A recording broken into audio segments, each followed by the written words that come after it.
Hello. आपके अपने channel इग्नोस गुरुजी में एक बार फिर से स्वागत है। मांग की अवधारणा। जैसा कि आप देख रहे हैं, सामने आपके लिखा हुआ है मांग की अवधारणा।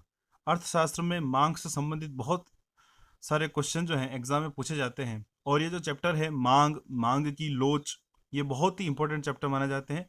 इससे रिलेटेड बहुत सारे क्वेश्चन एग्जाम में पूछे जाते हैं। तो आज हम मांग की अवधारणा चैप्टर नंबर 3 को स्टार्ट करेंगे। और यह चैप्टर आपको अच्छे से समझ में आ सके, इसके लिए आप इस वीडियो में लास्ट तक बने रहें, क्योंकि जो भी बेसिक टर्म जो मांग से संबंधित हैं, वो सभी बेसिक अवधारणाएं, वो जो मूलभूत अवधारणाएं हैं, वो आज हम इस वीडियो में डिस्कस करेंगे। अगर आप लास्ट तक बने रहेंगे तो आपको सभी जो मूलभूत अवधारणाएं हैं वो अच्छे से समझ में आ सकेगी। ठीक है, तो बढ़ते हैं आगे। और इससे रिलेटेड जो पुराने जो चैप्टर्स हैं, अर्थात चैप्टर नंबर फर्स्ट और चैप्टर नंबर सेकंड जो है, उनकी प्लेलिस्ट के लिंक भी मैं इस वीडियो के डिस्क्रिप्शन में मेंशन कर रहा हूं, ताकि आप उन चैप्टर को भी जरूर पढ़ें, जरूर समझें। तो शुरू करते हैं। मांग की अवधारणा। जनरली मांग शब्द जब भी आता है, तब अपने दिमाग में क्या आता है? सोचिए, माइंड में सबसे पहली बात क्या आती है? मांग। यानी हम किसी वस्तु को मांग रहे हैं, किसी वस्तु से ले रहे हैं, क्या उसे हम मांग कहेंगे? नहीं, वो सिर्फ मांग नहीं कहलाती है। मांग बहुत सारे तत्वों से मिलकर बनती है। आप किसी अच्छी बाइक को जाते हुए देखते हैं कि बाइक कितनी अच्छी है, आप उसके मन में इच्छा रखते हैं, तो वो मांग नहीं कहलाएगी। या फिर आप किसी से पैसा उधार लेते हैं, किसी से रजिस्टर ले रहे हैं, पेन ले रहे हैं कि मेरे को 2 मिनट के लिए पेन देना, रजिस्टर देना, रजिस्टर का एक पेज देना, तो ये सभी मांग नहीं कहलाएगी। इसको हम मांग नहीं कहते हैं। अर्थशास्त्र में मांग बहुत विस्तृत रूप में प्रयोग होती है। तो मांग क्या है, उसको हम यहाँ पर समझते हैं। सबसे पहले क्या है कि मांग किसी दी हुई कीमत पर आवश्यकता को पूरा करने के लिए निश्चित समय तथा बाजार में वस्तु की खरीदी जाने वाली मात्रा होती है, अथवा अन्य बातें समान रहने पर मांग वस्तु की उन मात्राओं को संबोधित करती है जिसे उपभोक्ता निश्चित समय पर विभिन्न संभव कीमतों पर खरीदने के इच्छुक होते हैं। मतलब इसमें कुछ बातें आई हैं, वो हमें उन पर गौर करना है कि वो बातें कौन कौन सी हैं। कि एक तो निश्चित समय, एक तो समय फिक्स होता है। दूसरा, खरीदी जाने वाली मात्रा, अर्थात हम वस्तुओं को खरीद रहे हैं, अर्थात उसकी हम इच्छा भी रख रहे हैं, उस वस्तु की जो भी कीमत है, उस वस्तु को कीमत को अदा करने के लिए तत्पर भी हैं और खरीद रहे हैं। इसका मतलब हमें उस वस्तु को खरीदने के लिए अपने पास जितना धन, जितनी मुद्रा अथवा जितनी आय होनी चाहिए, वो भी अपने पास है। इसका मतलब मांग में कौन कौन से तत्व आ गए हैं? एक तो वस्तु की इच्छा अथवा आवश्यकता। वस्तु की इच्छा होना भी जरूरी है। हमें इच्छा है तभी तो हम वस्तु को खरीदने के लिए किसी शॉप पर, किसी मॉल में या फिर किसी शोरूम पर जाते हैं।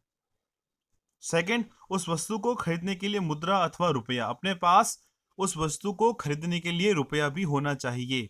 हम एक सिर्फ इच्छा रखें कि अपने भी कार होनी चाहिए, परंतु उसको खरीदने के लिए अपने पास मुद्रा नहीं है, उतना धन नहीं है, तो वो मांग नहीं कहलाएगी। ठीक है, तो इच्छा या आवश्यकता हो, साथ साथ उसको खरीदने के लिए अपने पास साधन भी होने चाहिए। फिर उस वस्तु को खरीदने के लिए धन खर्च करने की इच्छा। अब अपने पास पैसा तो है, पर उसको हम खरीदने की इच्छा नहीं रखते, तत्परता नहीं है, विलिंगनेस नहीं है, तो वो मांग नहीं कहलाएगी। आपको आवश्यकता है, बाइक की आवश्यकता है घर में, और आप खरीदने के लिए आपके पास संसाधन भी है, साधन भी है, अर्थात धन भी है उतना, परंतु उस धन को खर्च करने के लिए आप में तत्परता नहीं है, इच्छा नहीं है, तो वो वस्तु की मांग नहीं कहलाएगी। ठीक है, जैसे कि एक हम बाइक की बात करें। किसी बाइक को खरीदने की इच्छा कोई व्यक्ति रखता है, मतलब उसकी इच्छा है, उसको आवश्यकता है। यानी बाइक नहीं है घर में, तो उसको बहुत सारे काम अटकते हैं, आना जाना बहुत भारी पड़ता है, ऑफिस बहुत दूर पड़ता है, तो ऑटो चेंज करने पड़ते हैं, बस चेंज करनी पड़ती है, तो बहुत तकलीफ में है। तो उसकी एक आवश्यकता है, इच्छा है, साथ साथ उसकी आवश्यकता भी बन चुकी है बाइक को खरीदने की। पर साथ साथ उसके पास उसको खरीदने के लिए धन भी है। ठीक है, धन है, पैसा है, और पर उस धन को खर्च करने के लिए अगर वो तत्पर नहीं है, तो वो मांग नहीं कहलाएगी यहां पर। परंतु जब उसके पास धन होते हुए उस वस्तु की आवश्यकता भी है, और उस बाइक को, उस वस्तु को खरीदने के लिए वह शोरूम पर चला जाता है, और उस निश्चित समय पर निश्चित कीमत, जो भी कीमत होती है, चाहे 60,000 हो, 65,000 हो, 70,000 रुपये हो, वह खर्च करने के लिए तैयार है, बाइक को खरीदने के लिए बिल्कुल तैयार है, तब उस स्थिति में वह मांग कहलाएगी। ठीक है, तो मांग में क्या क्या आ गया, सब बातें कौन कौन सी, उस वस्तु को खरीदने की इच्छा अथवा आवश्यकता, फिर उसको खरीदने के लिए उसके पास साधन अथवा रुपया होना चाहिए, और उस वस्तु को खरीदने के लिए साधन तो है, साथ साथ उसको उस साधन को, उस रुपए को खर्च करने की तत्परता भी उस व्यक्ति में होनी चाहिए, तब वह वस्तु की मांग कहलाती है। ठीक है, तो कुल मिला के मांग किसे कहेंगे, सिंपल सा है कि मांग वस्तु की खरीदी जाने वाली वह मात्राएं हैं जो एक उपभोक्ता निश्चित समय पर खरीदने के लिए तैयार है, उसे हम कहेंगे वस्तु की मांग। अर्थात जैसे कि दिनांक 20 सितंबर 2020 को कोई उपभोक्ता एक मोबाइल 10,000 रुपये खरीदने के लिए तैयार है, तो उस स्थिति में 10,000 रुपये पर उस वस्तु की मांग एक मोबाइल होगी। तो यहाँ पर तत्परता भी होनी चाहिए, खर्च करने के लिए साधन भी होने चाहिए, इच्छा था आवश्यकता भी होनी चाहिए। ठीक है, तो जनरली बहुत सारे एग्जाम क्वेश्चन पूछा जाता है कि इच्छा, आवश्यकता और मांग में क्या अंतर है, तो आप बता सकते हैं इच्छा तो किसी भी वस्तु की हो सकती है, चाहे उसकी जरूरत हो या नहीं हो। आवश्यकता वह प्रबल इच्छा जिसके अभाव में अब आपका जीवन कुछ असुविधापूर्वक हो गया है, यानी आप बाइक खरीदने की इच्छा रखते हैं, ठीक है, परंतु अब बाइक खरीदने की इच्छा तो साथ साथ उसकी आवश्यकता भी हो गई है, घर में बहुत सारे काम पड़ते हैं, आना जाना बहुत पड़ता है, तो आवश्यकता भी हो गई है। और मांग, जब उस बाइक को खरीदने के लिए वह उपभोक्ता, वह व्यक्ति शोरूम पर, उस दुकान पर जा रहा है, शॉप पर जा रहा है, निश्चित कीमत पर खरीदने के लिए तैयार है, तो वह उस वस्तु की मांग कहलाएगा। ठीक है, तो आई होप ये आपको अच्छा समझ में आ चुका होगा।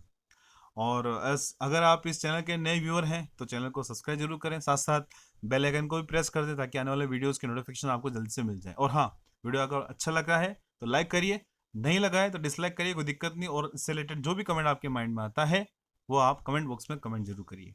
ठीक है, बढ़ते हैं आगे। अब बाजार मांग किसे कहते हैं, ये तो हमने मांग को देख लिया। अब बाजार मांग क्या हो जाएगी, सिंपल सा है कि एक निश्चित कीमत पर किसी वस्तु की समस्त उपभोक्ताओं द्वारा मांगी जाने वाली मात्राओं को बाजार मांग कहेंगे। यानी बाजार में जितने भी उपभोक्ता एक निश्चित कीमत पर जितना भी उस वस्तु को खरीदने के लिए तैयार है, वह कहलाएगी यहाँ पर बाजार मांग। ठीक है, तो उसको हम यहाँ पर थोड़ा सा देखते हैं। तो बाजार मांग किसे कहते हैं, इसको यहाँ पर डिस्कस करेंगे। तो किसी दी हुई कीमत पर समस्त उपभोक्ताओं द्वारा मांगी जाने वाली वस्तु की मात्राओं के योग को बाजार मांग कहते हैं। सिंपल सा है यार, कि अगर बाजार में 10 उपभोक्ता हैं और 10,000 रुपये मोबाइल की कीमत है और 10 उपभोक्ता मिलकर 15 मोबाइल की मांग कर रहे हैं, तो बाजार मांग यहाँ पर 15 हो जाएगी। सिंपल सा है, कोई दिक्कत वाली बात नहीं। व्यक्तिगत मांग क्या हो जाएगी, किसी एक व्यक्तिगत यानी एक उपभोक्ता की मांग। बाजार मांग, बाजार में जितने भी उपभोक्ता हैं, चाहे 1 हो, 2 हो, 100 हो, 50 हो, 500, 1000 हो, सभी उपभोक्ताओं की मांग को जोड़ दो एक निश्चित कीमत पर, वो कहलाएगी उस वस्तु की बाजार मांग। ओके, तो कोई कंफ्यूज होने वाली बात नहीं है यहाँ पर। अब बात आती है मांग तालिका अथवा मांग अनुसूची। मांग अनुसूची किसे कहते हैं, सिंपल सा है, अनुसूची अर्थात टेबल, तालिका, यानी जब हम वस्तु की अलग अलग कीमतों पर वस्तु की अलग अलग मात्राओं को दर्शा दें तो वो मांग तालिका हो जाएगी। सिंपल सा है, जैसे कोई आइसक्रीम 10 रुपए कीमत है, 5 आइसक्रीम की मांग की जा रही है, आइसक्रीम की कीमत बढ़कर अगर 15 रुपए हो गई तो अब आइसक्रीम की मांग जो है वो घटकर रह जाती है 3, तो इसको कहेंगे हम मांग तालिका। क्यों, क्योंकि हमने यहाँ पर वस्तु की मांग को उसकी विभिन्न कीमतों पर तालिका में प्रदर्शित कर दिया है, इसलिए इसको मांग तालिका कहेंगे। तो समझते हैं डिटेल में क्या है ये। एक निश्चित समय पर बाजार में एक वस्तु की विभिन्न कीमतों पर वस्तु की दी जाने वाली मांग को जब एक तालिका द्वारा, मैंने बताया आपको कि जो भी कीमतें, उन विभिन्न कीमतों पर जितनी भी मांग की जा रही है एक उपभोक्ता द्वारा या समस्त उपभोक्ताओं द्वारा, हम जब उसको तालिका में प्रदर्शित कर दें, टेबल में शो कर दें, तो वो यहाँ पर मांग तालिका कहलाएगा। ठीक है, दर्शाया जाए तो उसे मांग अनुसूची कहते हैं। तो अभी मैंने आपको बताया कि अगर एक व्यक्ति मांग कर रहा है तो व्यक्तिगत मांग, अगर बाजार में सभी उपभोक्ताओं की मांग को जोड़ दिया है तो वो बाजार मांग। तो व्यक्तिगत मांग और बाजार मांग दो प्रकार की मांग होती, तो इन दोनों ही मांग को तालिका में प्रदर्शित कर दो यार, कोई दिक्कत वाली बात थोड़ी क्या है। अगर हम व्यक्तिगत मांग को तालिका में प्रदर्शित करते हैं तो वो कहलाएगा यहाँ पर व्यक्तिगत मांग अनुसूची। और जब हम बाजार में जितनी भी मांग की जा रही है अलग अलग कीमतों पर उसको अगर टेबल में प्रदर्शित कर रहे हैं तो वो कहलाएगा यहाँ पर बाजार मांग अनुसूची। ठीक है, तो ये दोनों क्या है, बाजार मांग अनुसूची और व्यक्तिगत मांग अनुसूची। इसको हम डिटेल में अब अलग अलग करके समझते हैं। तो सबसे पहले लेते हैं हम व्यक्तिगत मांग अनुसूची किसे कहते हैं। यह एक उपभोक्ता द्वारा किसी समय विशेष पर एक वस्तु की क्रय की जाने वाली उन मात्राओं को दर्शाती है जिसे उपभोक्ता विभिन्न कीमतों पर खरीदना चाहता है, अथवा खरीदना चाहता है या अथवा खरीद रहा है, दोनों बातें आएगी, ठीक है। अथवा एक विशेष समय पर एक विशेष वस्तु की विभिन्न कीमतों पर एक उपभोक्ता द्वारा दी जाने वाली वस्तु की विभिन्न मात्रा की मांग को प्रकट करती है। सिंपल सी बात है, आपको यही ध्यान रखना है कि जब एक उपभोक्ता, एक व्यक्ति किसी वस्तु की विभिन्न कीमतों पर कितनी मात्राओं को खरीदने के लिए तैयार है, उसको अगर हमने टेबल में प्रदर्शित कर दिया तो वो यहाँ पर क्या कहलाएगा? व्यक्तिगत मांग अनुसूची, जो कि आगे आपके सामने है, ठीक है।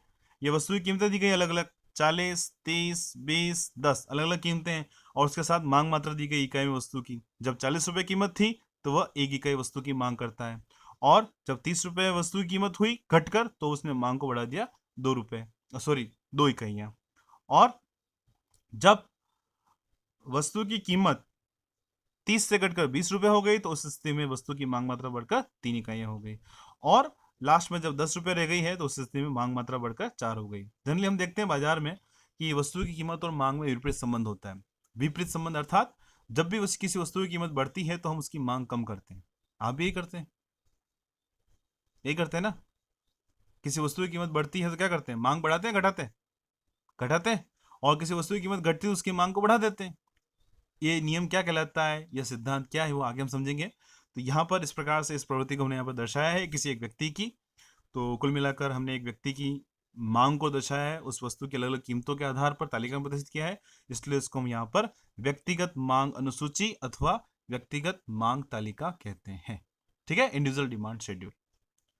इसी प्रकार से ये यहाँ पर डिस्क्रिप्शन है, आप चाहें तो नोट करना चाहें तो उसको पॉज करके, वीडियो को पॉज करके इसको लिख सकते हैं। आगे बढ़ते हैं, देखते हैं बाजार मांग अनुसूची किसे कहते हैं। अब सिंपल सा है, बाजार में किसी वस्तु की विभिन्न कीमतों पर समस्त उपभोक्ता अलग अलग मांग करते हैं, तो उन समस्त उपभोक्ताओं की मांग को जोड़ दो और टेबल में प्रदर्शित कर दो, तो वो कहलाएगा यहाँ पर बाजार मांग अनुसूची। सिंपल सी बात है। तो देखते हैं यहाँ पर क्या है, ये देख रहे हैं आप, ये क्या है? मैंने आपको अभी बताया थोड़ी देर पहले। अगर आपको लगता है चैनल आपके काम का है तो चैनल को सब्सक्राइब जरूर करें, ठीक है, और वीडियो को लाइक जरूर करें। यह बाजार में किसी समय विशेष पर वस्तु की क्रय की जाने वाली उन मात्राओं को दर्शाती है जिसे बाजार में सभी उपभोक्ता विभिन्न कीमतों पर खरीदने के लिए तत्पर रहते हैं। मेन बात क्या है यहाँ पर? सभी उपभोक्ता। व्यक्तिगत मांग अनुसूची में क्या था? वस्तु की अलग अलग मात्राएं हमने दर्शाई अलग अलग कीमतों पर एक व्यक्ति की, परंतु यहां पर वस्तु की अलग अलग कीमतों पर समस्त उपभोक्ताओं की मांग को अगर जोड़कर दर्शा दें तो वो कहलाएगा बाजार मांग अनुसूची। तो इसको अगर हम टेबल में देखें तो किस प्रकार से होता है, ये देख रहे हैं आपके सामने। हमने दो उपभोक्ता लिए, उपभोक्ता ए उपभोक्ता बी। हमने ये माना है कि बाजार में सिर्फ दो उपभोक्ता हैं, उपभोक्ता ए और उपभोक्ता बी। सरलता के लिए लिया हमने, सिंप्लिसिटी के लिए।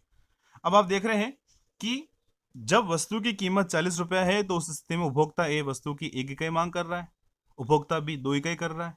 तो 40 रुपए पे दोनों को मिलाकर अगर हम जोड़ें तो बाजार मांग कितनी हो जाएगी? 3। सिंपल से दोनों को जोड़ दो यार, क्या कंफ्यूज होना है? कंफ्यूज होने वाली बात है ही नहीं। एग्जाम बहुत बार पूछते हैं बाजार मांग क्या है, तालिका द्वारा दर्शाइए। बाजार मांग को एक उदाहरण द्वारा दर्शाइए, बहुत बार क्वेश्चन पूछते हैं। तो बहुत इंपॉर्टेंट क्वेश्चन है, मिस नहीं करना है। फिर जैसे जैसे वस्तु की कीमत घट रही है, देख रहे हैं आप, 30 रुपए हुई तो उपभोक्ता ए जो है वो 2 इकाई कर रहा है, उपभोक्ता बी 3 इकाई कर रहा है। दोनों को जोड़ दिया, 2 और 3 कितने हो गए? 5। उसी प्रकार से जब वस्तु की कीमत घटकर 10 रुपए रह गई तो उस स्थिति में उपभोक्ता की मांग 4 इकाइयां है। उपभोक्ता ए की मांग जो है वो 4 इकाइयां है, उपभोक्ता बी की जो मांग है वो 5 इकाइयां हैं। दोनों को हमने जोड़ दिया, 4 + 5 तो हो गए यहाँ पर 9 इकाई, ठीक है। तो इस प्रकार से हमने क्या किया कि वस्तु की अलग अलग कीमतों पर समस्त उपभोक्ताओं की मांग को दर्शा दिया। कैसे दर्शाया? व्यक्तिगत मांग को जोड़कर। जितने भी उपभोक्ता थे उन सभी उपभोक्ताओं की मांग को जोड़ दो। एग्जाम में अगर आपके पास 3 दे देते हैं, ए बी सी, और आपको बाजार मांग पूछते हैं तो तीनों को जोड़ दो, ए प्लस बी प्लस सी, तीनों को जोड़कर आ जाएगा आपके पास बाजार मांग, ठीक है। जो भी बाजार मांग होगी वो आपको आ जाएगी सामने। तो कोई भी कंफ्यूज होने वाली बात नहीं है, बिल्कुल भी कंफ्यूज नहीं होना है। कोई हार्ड टॉपिक नहीं है, सबसे सिंपल टॉपिक है, कोई दिक्कत वाली बात नहीं है। एग्जाम बहुत बार क्वेश्चन को पूछते हैं कि बाजार मांग किसे कहते हैं, उदाहरण दर्शाइए, अथवा व्यक्तिगत मांग में और बाजार मांग में क्या अंतर है, मांग किसे कहते हैं। तो बहुत इंपॉर्टेंट क्वेश्चन है, आपको बिल्कुल भी मिस नहीं करना है। और अगर आपको समझ में नहीं आया तो वीडियो को वापस देखिए, पूरा जरूर समझ में आएगा। ठीक है, तो इस वीडियो में इतना ही। आगे वीडियो में देखेंगे कि मांग वक्र किसे कहते हैं, व्यक्तिगत मांग वक्र, बाजार मांग वक्र कैसे बनाए जाते हैं, उसके बारे में थोड़ा डिटेल में समझेंगे। तो मिलते हैं नेक्स्ट वीडियो में। Thank you, thanks for watching. नमस्कार गुरु जी, बाय बाय।